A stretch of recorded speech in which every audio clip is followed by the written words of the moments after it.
Welcome to learning bio dear student. तो आप सबका बहुत बहुत स्वागत है हमारे लर्निंग बायो चैनल में। तो डियर स्टूडेंट, आज जो हम नया टॉपिक लेके आए हैं, आज जिस बातों पे हम डिस्कस करने वाले हैं वो है हमारे ग्रेट साइंटिस्ट के बारे में।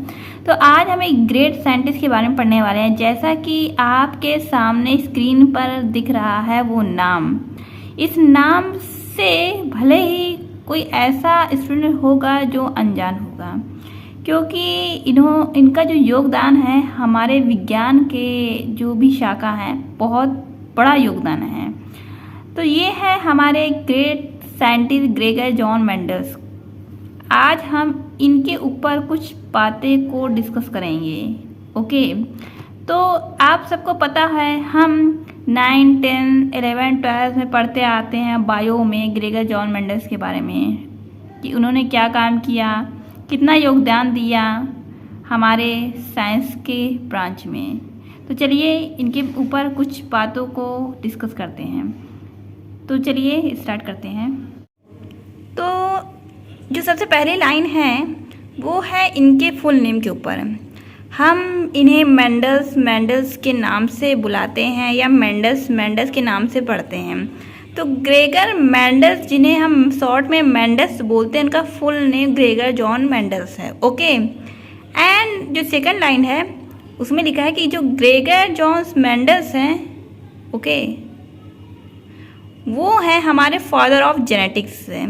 उन्हें फादर ऑफ जेनेटिक्स के नाम से जाना जाता है। हो सकता है कभी कभी आपको किसी पेपर में, किसी एमसीक्यू में या किसी एग्ज़ाम में या आपके क्लास में जब इन बातों पे डिस्कस हो रहा हो, मेंडल्स के बारे में डिस्कस हो रहा हो एंड पूछ लिया जाए वो क्या है, उनका क्या योगदान है, किस शाखा में उनका योगदान है, तो आपको पता होना चाहिए कि ग्रेगर जॉन मेंडल्स का योगदान जेनेटिक्स में बहुत ज़्यादा है। ओके, एंड उन्हें फादर ऑफ जेनेटिक्स के नाम से जानते हैं। तो आपको इस बात की पूरी जानकारी होनी चाहिए कि ग्रेगर जॉन मेंडल को फादर ऑफ जेनेटिक्स बोलते हैं। ओके, नेक्स्ट हम आगे चलते हैं इनके जन्म के बारे में कि इनका जन्म कहाँ हुआ था।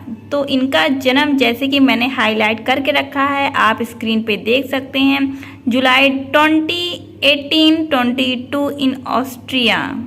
ओके, इनका जन्म ऑस्ट्रिया में हुआ था और वो सन था जिसमें हमारे great scientist Gregor John Mendel का जन्म हुआ था। वो था 1822 एंड वो शुभ तारीख थी जुलाई 20।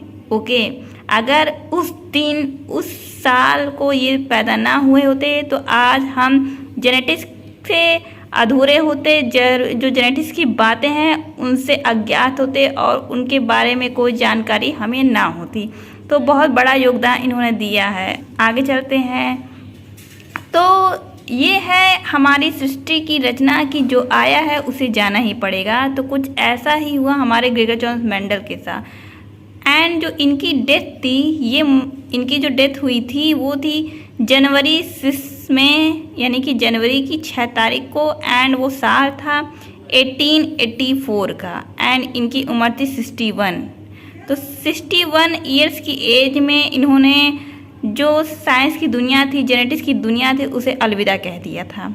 ओके, तो आपको इनके बर्थ, डेथ एंड नेक्स्ट जो लाइन है, अगली जो हमारी लाइन है इन ग्रेट साइंटिस्ट के ऊपर, वो है मेंडलिज्म। इनको मेंडलिज्म क्यों बोलते हैं वो इसके ऊपर आपने सुना होगा, Mendel's, Gregor John Mendel's, Mendelism. तो ये क्या बात है जो इस तरह से अलग अलग नामों से जाना जाता है? तो बहुत ही खास बात है। जब हम मेंडल्स के हम रेशियो को देखते हैं, जो मेंडल्स ने अपने जो हाइब्रिड करवाया था, मोनो हाइब्रिड, डाई हाइब्रिड जो करवाया था, और उसमें जो उन्हें रेशियो प्राप्त हुए थे, जो उन्हें रेशियो ऑब्टेन हुए थे, वो मैथमेटिकल थे। आपने देखा होगा ना, चाहे वो 9:3:3:1 का रेशियो हो या 3:1 का रेशियो है। तो ये कहाँ से आ गया? पहले कभी तो उस समय के साइंटिस्ट ने सुना नहीं था कि साइंस में मैथ को जोड़ा गया है, और इनके जो रेशियो आए थे वो मैथ में थे, यानी कि अंकों में थे। तो ये फर्स्ट साइंटिस्ट थे जिन्होंने मैथ और साइंस को जोड़ के बताया था। ठीक है, एंड यही कुछ बातें थी जो इनकी डिस्कवरी कुछ समय तक रह गई थी, क्योंकि उस समय के साइंटिस्ट बात को बिलीव ही नहीं कर पा रहे थे कि हम साइंस में मैथ को जोड़ सकते हैं।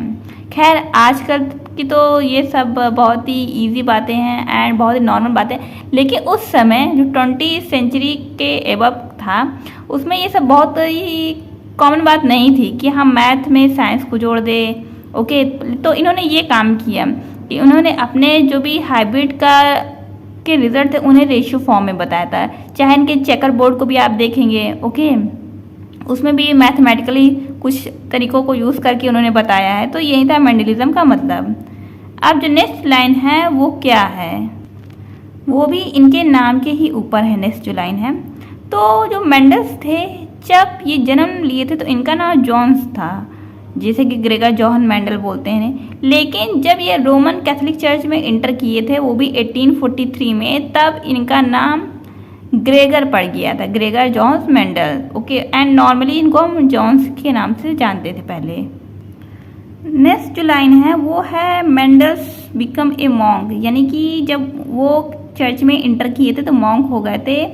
एंड वो कहाँ इंटर किए, इंटर द अगस्टिनियन मोनेस्ट्री इन 1843, यानी जब वो मोनेस्ट्री में इंटर किए थे 1843 में तो एक मॉन्क वो हो गए थे। ओके, एंड उसके बाद वहाँ पे उन्होंने बहुत चीज़ों की स्टडी की, नॉलेज हासिल की। तो उन्होंने इसके साथ साथ एनाटॉमी, फिजियोलॉजी और प्लांट की भी स्टडी की थी, और साथ ही उन्होंने माइक्रोस्कोप का यूज़ करना, माइक्रोस्कोप की थोड़ी स्टडी भी वहाँ पे की थी। एंड जो नेक्स्ट लाइन है वो तो मेन इंपॉर्टेंट लाइन मुझे लगती है, मुझे क्या वो है ही, मेरे मानने या ना मानने से नहीं होती, वो तो है ही। तो वो ये बात है कि इन्हें फादर ऑफ जेनेटिक्स क्यों कहते हैं। तो मेंडल ने डिस्कवर किया था the basic principle heredity through experiment in his garden. उन्होंने अपने गार्डन में कुछ एक्सपेरिमेंट किया था, वो भी किस चीज़ पे, कुछ बेसिक प्रिंसिपल ऑफ हेरिडिटी में के बारे में कुछ एक्सपेरिमेंट किया था अपने गार्डन पे, इसीलिए इनको फादर ऑफ जेनेटिक्स कहा जाता है। इसके बारे में हम और आगे पढ़ेंगे तो हमें कुछ जानकारी और हासिल हो जाएगी। एंड मेंडल ने अपने रिसर्च को कंटिन्यू रखा, कम से कम 8 ईयर्स तक रखा, बिटवीन 1856 से 1863 तक।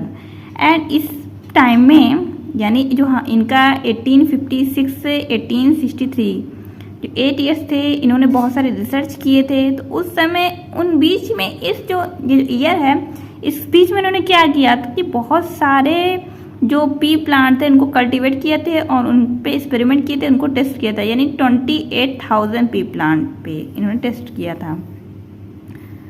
एंड उसके बाद ये हुआ था कि इन्होंने जब अपने एक्सपेरिमेंट को रखा, उन्होंने बताया कि नहीं ऐसा ऐसा होता है, मैंने ये पी प्लांट को पे बहुत सारे एक्सपेरिमेंट किए हैं एंड मैंने ये कुछ रिजल्ट निकाला है।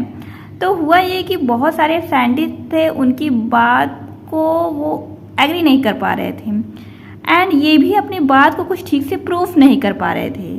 भाई अगर आप ही हैं और आप किसी के सामने अपनी बातों को खूब अच्छे से प्रूफ कर रहे हैं तो वो भी आदमी आपसे सहमत है, लेकिन जब आप खुद की बातों को ठीक से प्रूफ नहीं कर रहे हैं, आपको पता है कि आप सही हैं लेकिन आपके पास कोई सबूत नहीं है, तो सामने वाला कुछ नहीं कर सकता।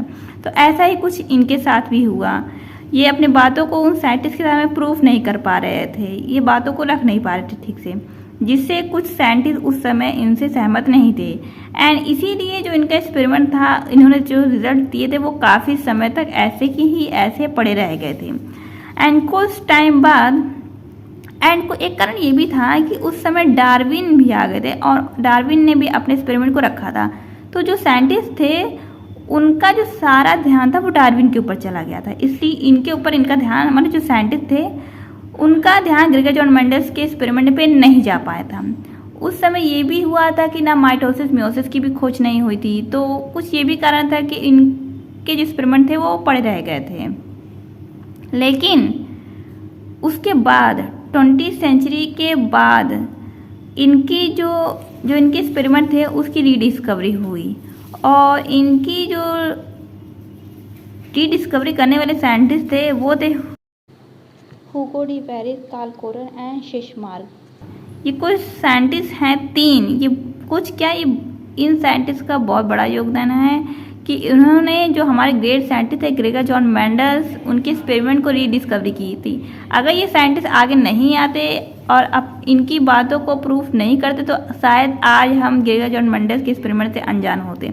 तो इनका बहुत बड़ा योगदान है और आपको इन 3 साइंटिस्ट का नाम याद रखना है तो रखना है, कुछ भी हो जाए, क्योंकि इन साइंटिस्ट का नाम आपको किसी भी PMCQ में पूछ सकता है। ओके, तो अभी तक हम बात कर रहे हैं कि इन्होंने एक्सपेरिमेंट किया तो किस पे एक्सपेरिमेंट किया, तो हम कुछ इनके बारे में भी जानकारी लेंगे। तो जो मेंडल्स थे उन्होंने अपने एक्सपेरिमेंट के लिए पी प्लांट को सेलेक्ट किया एंड पी प्लांट का यूज़ अपने एक्सपेरिमेंट में किया। तो वो क्यों किया? Due to many distinct variety, क्योंकि पी प्लांट में बहुत सारी वैरायटी थी एंड साथ ही साथ उनके ऑफ स्प्रिंग जल्दी आ जाते थे और रिजल्ट भी जल्दी मिल जाता था, इसलिए उन्होंने पी प्लांट को ही सेलेक्ट किया।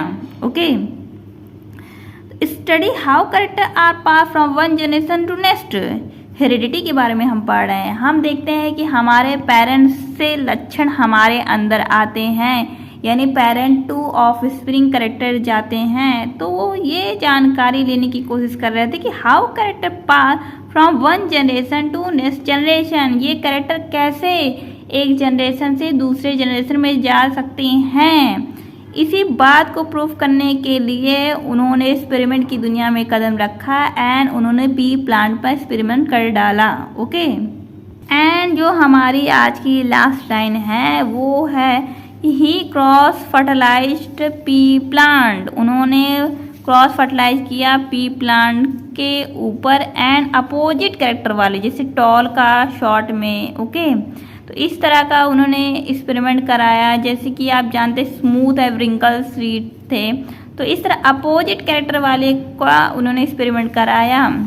ठीक है, अपोजिट कैरेक्टर वाले को उन्होंने क्रॉस कराया एंड कुछ रिजल्ट सामने लेके आए वो हमारे, एंड वही रिजल्ट को वो प्रूफ करना चाह रहे थे साइंटिस्ट के सामने एंड वही एक्सपेरिमेंट रिजल्ट वो प्रूफ नहीं कर पा रहे थे, जबकि उन्हें पता था कि उन्होंने सारे एक्सपेरिमेंट बिल्कुल सही किए हैं, लेकिन उस समय वो लाचार थे, वो इन बातों को प्रूफ ही नहीं कर पा रहे थे साइंटिस्ट के सामने। इसलिए कुछ साल तक, कुछ समय तक उनका एक्सपेरिमेंट धरा का धरा रह गया एंड जैसे मैंने बताया कि उसी समय डार्विन भी आ गए थे, तो सारा ध्यान जो था वो डार्विन ने खींच लिया था और इनके तरफ किसी ने ध्यान ही नहीं दिया। तो कुछ साल क्या काफ़ी टाइम था इनके जो एक्सपेरिमेंट थे वो यूं ही पड़े रह गए।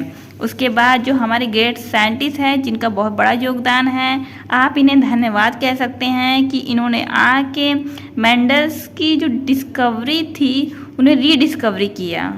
ओके, और इन्होंने ये प्रूफ कर दिया कि हाँ मेंडल्स गलत नहीं थे। जो ग्रेट ग्रेगर जॉन मेंडल्स थे जिन्हें फादर ऑफ जेनेटिक्स कहा जाता है वो गलत नहीं थे।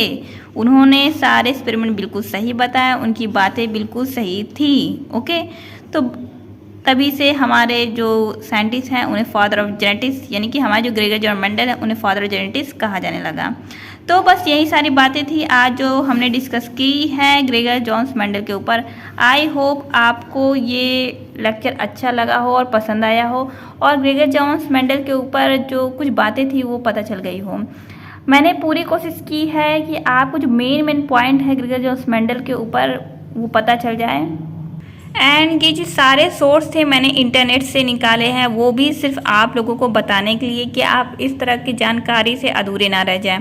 पे ग्रेगर जॉन मेंडल्स के बारे में और जानकारी कर सकते हैं। एंड साथ ही साथ आपको एक और काम करना है और वो ये काम है, अगर आपको हमारा लेक्चर पसंद आया हो एंड ये वीडियो आपने एंजॉय किया हो, वीडियो पसंद आया हो, तो चैनल को लाइक कमेंट शेयर ज़रूर कीजिए and please subscribe the channel. Okay, हमारे चैनल को सब्सक्राइब कीजिए। वीडियो पसंद आया है तो उस पर लाइक कीजिए, कमेंट कीजिए और चैनल को सब्सक्राइब कीजिए एंड शेयर कीजिए। बस यही आपसे एक छोटी सी रिक्वेस्ट है। तो मिलते हैं नेक्स्ट वीडियो में एक और नए लेक्चर के साथ। तो तब तक thank you for watching this video.